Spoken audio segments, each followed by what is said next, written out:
பாரம்பரிய உணவு பிரியர்கள் அனைவருக்கும் வணக்கம். நீங்க பார்த்துட்டு இருக்கிறது ஃபுடி தமிழா சேனல். நான் உங்கள் உமா முருகேசன். இன்னைக்கு நம்ம இந்த வீடியோவில் என்ன செய்ய போறோம்னு பார்த்தீங்கன்னா, இந்த தீபாவளிக்கு நம்ம ஸ்பெஷலாக செய்யக்கூடிய ஸ்வீட் வகைகளில் ரொம்ப ஈஸியாக ரொம்ப டேஸ்டியாக நம்ம ஸ்வீட்டே செய்ய தெரியாதுன்னு நினைக்கிறவங்க கூட ரொம்ப சிம்பிளாக ஈஸியாக செஞ்சுக்கக்கூடிய 7 கப் பர்ஃபி செய்ய போகிறோம். அது எப்படி செய்யறது ஃபுல் அண்ட் ஃபுல்லாக இந்த வீடியோவில் காமிச்சிருப்பேன். வீடியோவை கடைசி வரைக்கும் பாருங்கள். ஃபுடி தமிழா சேனலுக்கு சப்ஸ்கிரைப் பண்ணலைன்னா சப்ஸ்கிரைப் பண்ணிக்கோங்க. வாங்க வீடியோக்குள்ளே போகலாம். வீட்டு முறையில் தயாரிக்கப்பட்ட அனைத்து மசாலா பொருட்களும் ஃபுடி தமிழா சேனல் மூலமாக நானே என் கைப்பட வறுத்து தரமாகவும் சுவையாகவும் நான் கொடுத்துட்ருக்கிறேன். இது சாம்பார் பொடி, ரசப்பொடி உட்பட 10 வகையான மசாலா பொடிகள் நான் கொடுத்துட்ருக்கிறேன். இது தேவைப்படுறவங்க கீழே இருக்க காண்டாக்ட் நம்பருக்கு வாட்ஸ்அப் மூலம் வாட்ஸ்அப் பண்ணுங்கள். ஆல் ஓவர் இந்தியா நம்ம கொரியர் மூலமாக அனுப்பி வைக்க முடியும். 7 கப் பர்ஃபி செய்கிறதுக்கு தேவையான பொருட்கள்: கடலை மாவு 1 கப், தேங்காய் துருவல் 1 கப், முந்திரி 1 கப், பால் 1 கப், நெய் 1 கப், சர்க்கரை 2 கப். 7 கப் பர்ஃபி செய்கிறதுக்கு நம்ம வீட்டில் எந்த கப்பு இருக்குதோ அந்த கப்புலேயே எடுத்துக்கலாம். ஒரே கப்பை எடுத்துகிட்டு அதே கப்பில் நம்ம கடலை மாவு, தேங்காய் துருவல், நட்ஸு, நம்ம பால், இது எந்த ஒரு டம்ளர் எடுத்துட்டிங்கன்னா அதே டம்ளர்லேயே நீங்கள் எல்லாம் அளந்துக்கலாம். அல்லது ஒரு கப் எடுத்துட்டிங்கன்னா அதே கப்பில் அளந்துக்கலாம். ஆனால் இதோட வெயிட் ஒவ்வொன்றும் ஒவ்வொரு மெஷர்மெண்ட்டில் தான் இருக்கும். நம்ம இப்போ கடலை மாவு 250 கிராம் கடலை மாவு இந்த கப்பில் பிடிச்சிருக்கு. ஒரு தேங்காய் எடுத்திருக்கோம், 200 கிராம் முந்திரி எடுத்திருக்கோம், 300 ml பால் எடுத்திருக்கோம், 300 ml நெய் எடுத்திருக்கோம், 1 கிலோ சர்க்கரை எடுத்திருக்கோம். இது கப்பு வகையில் பார்த்தீங்கன்னா எல்லாமே ஈவனாக ஒவ்வொரு கப்பு. ஆனால் வெயிட் போட்டு நம்ம பார்க்கும்பொழுது மெஷர்மெண்ட் பார்க்கும்போது ஒவ்வொன்றும் ஒவ்வொரு ரேஷியோவில் இருக்கும். உங்கள் வீட்டில் எந்த கப் இருந்தாலும் சரி, இல்லை டம்ளர் இருந்தாலும் சரி, அந்த இதுலேயே ஒரே டம்ளர் எடுத்து அதுலேயே எல்லாமே அளந்துக்குவாங்க. அல்லது கப் எடுத்து ஒரே மாதிரி எல்லாமே அளந்துக்குவாங்க. ரொம்ப ஈஸியாகவும் ரொம்ப டேஸ்ட்டாகவும் இதை செய்ய முடியும். எப்படி செய்கிறதுன்னு பார்க்கலாம் வாங்க.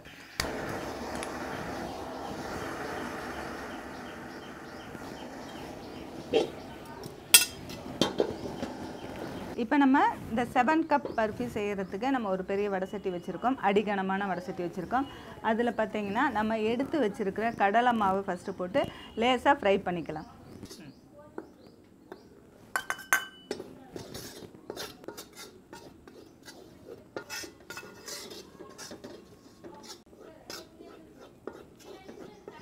கடலை மாவு லேசாக வறுபட்டால் போதும். ரொம்ப ரோஸ்டடாக அப்படி வேண்டாம். கொஞ்சம் லேசாக வறுத்துட்டு அதுக்கப்புறம் நம்ம தேங்காய் சேர்த்து வறுத்துக்கலாம். இது ஏன் 7 கப் அப்படிங்கிறனா, நம்ம இதில் போடக்கூடிய இன்க்ரீடியன்ஸ் பார்த்திங்கன்னா 7 கப்பு அதுதான் நம்ம எடுத்திருப்போம். கடலை மாவு, தேங்காய், பால் 1 கப்பு, நெய் 1 கப்பு, அதுக்கு அடுத்தது நட்ஸுலாம் நம்ம எந்த நட்ஸ் வேணால் சேர்த்துக்கலாம். பாதாம், முந்திரி, அது பிஸ்தா அதெல்லாம் சேர்த்துக்கலாம். நான் இப்போ வெறும் முந்திரி எடுத்துருக்கிறேன். அதுக்கடுத்து பார்த்திங்கன்னா சர்க்கரை 2 கப் எடுத்துருக்கோம். மொத்தம் 7 கப்பு போட்டு ரொம்ப ஈஸியாக செய்யக்கூடிய பர்ஃபி தான் நம்ம 7 கப் பர்ஃபின்னு நம்ம சொல்கிறோம். இதில் கம்பி பதம் பார்க்கணும் அந்த மாதிரிலாம் எதுவுமே இல்லாமல் ரொம்ப ஈஸியாக செஞ்சுக்க முடியும். கடலை மாவு லேசாக இப்போ வறுத்தாச்சு. அதுக்கு அடுத்தது பார்த்திங்கன்னா துருவி வச்சுருக்கிற தேங்காய் போட்டுக்கலாம்.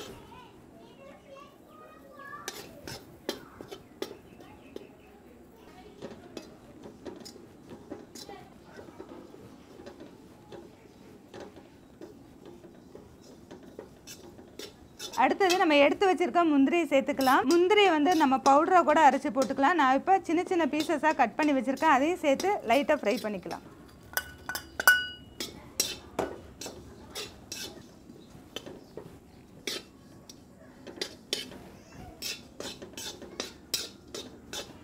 நம்ம தேங்காய் மட்டுமே போட்டு தேங்காய் பர்ஃபி செய்கிறது ரொம்ப டேஸ்ட்டாக இருக்கும்.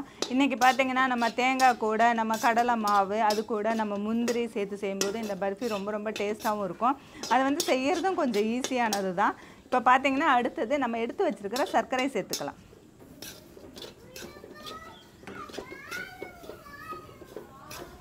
அடுத்தது நம்ம எடுத்து வச்சுருக்கிற பால் சேர்த்துக்கலாம்.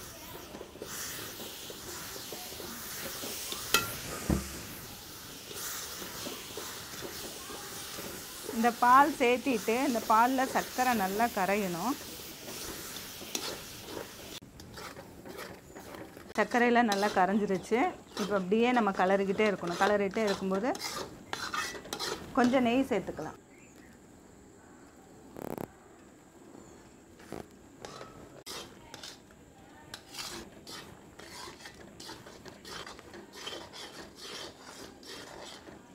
அடுத்தது இன்னும் கொஞ்சம் நெய் சேர்த்துக்கலாம். இந்த பர்ஃபி கலரும்போது கைவிடாமல் கலரணும். எதுவுமே ஸ்வீட் செய்யும்போது கைவிடாமல் கலரணும். கைவிட்டோம்னா அந்த ஸ்வீட்டாக இருக்கிறதுக்கு சீக்கிரமாக அடி பிடிச்சிக்கும். இப்போ நம்ம கலருக்கிட்டே இந்த நெய் இன்னும் கொஞ்சம் சேர்த்துக்கலாம். இப்போ நல்லா கலரணும். கைப்பிடி வந்து பெரிய கைப்பிடியாக இருக்க மாதிரி கரண்டி வச்சுக்கணும். இல்லாட்டி இது அப்படியே கொதிக்கும் பொழுது நம்ம கையிலே தெரிக்கும்.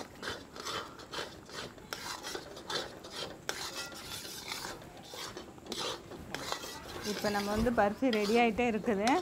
இன்னொரு 5 நிமிஷம் வந்து பர்ஃபி நல்லா வெந்ததுன்னா ரெடி ஆயிரும். இப்போ மீதி இருக்கிற நெய்யும் சேர்த்துக்கலாம். இதில் வந்து ஏலக்காய் தூள் வேணுங்கிறவங்க சேர்த்துக்கலாம். இப்போ வந்து பர்ஃபி வந்து ரெடி ஆகிடுச்சு. இப்போ பாருங்கள் எல்லாம் சுருண்டு நல்லா வந்திருக்குது. இப்போ இந்த அடுப்பை ஆஃப் பண்ணிவிட்டு நம்ம எடுத்து ட்ரேயில் மாற்றிக்கலாம். நல்லா இப்படி எடுத்து போடும்போது பாருங்கள் பொறு பொருன்னு வரும். நமக்கு இதுதான் பார்த்தா நம்ம எடுத்து போட்டுக்கலாம்.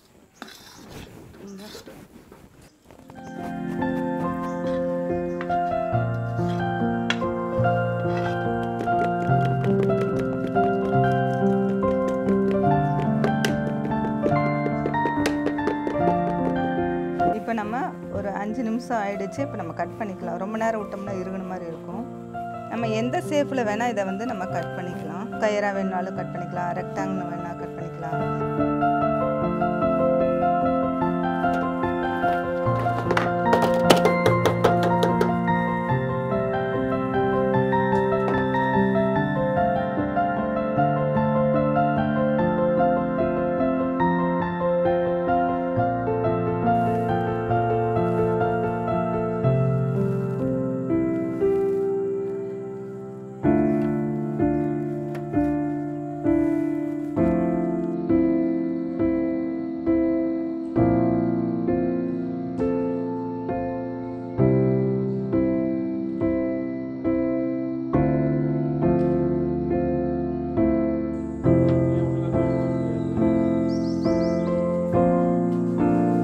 இப்போ நம்ம 7 கப் பர்ஃபி ரொம்ப ஈஸியாகவும் ரொம்ப டேஸ்டியாகவும் ரொம்ப சிம்பிளாக நம்ம வந்து வீட்டில் செஞ்சு முடிச்சாச்சு. இது பார்த்தீங்கன்னா ஸ்வீட்டே எனக்கு செய்ய தெரியாதுன்னு சொல்கிறவங்க கூட ரொம்ப ஈஸியாக செஞ்சுக்கலாம். ஏன்னா இதில் வந்து கம்பி பதம் பார்க்க தேவையில்லை, பாகு பதம் பார்க்க தேவையில்லை. நம்ம வந்து நம்ம கலரிக்கிட்டே இருக்கும்போது கொஞ்சம் முன்னாடி எடுத்தோம்னா அது கொஞ்சம் பதமாக சாஃப்டாக இருக்கும்.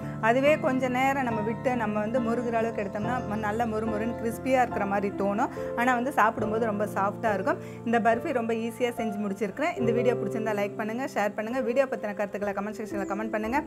ஃபுட்டி தமிழா சேனலுக்கு சப்ஸ்கிரைப் பண்ணலைன்னா சப்ஸ்கிரைப் பண்ணிக்கோங்க. மீண்டும் அடுத்த வீடியோவில் சந்திக்கலாம்.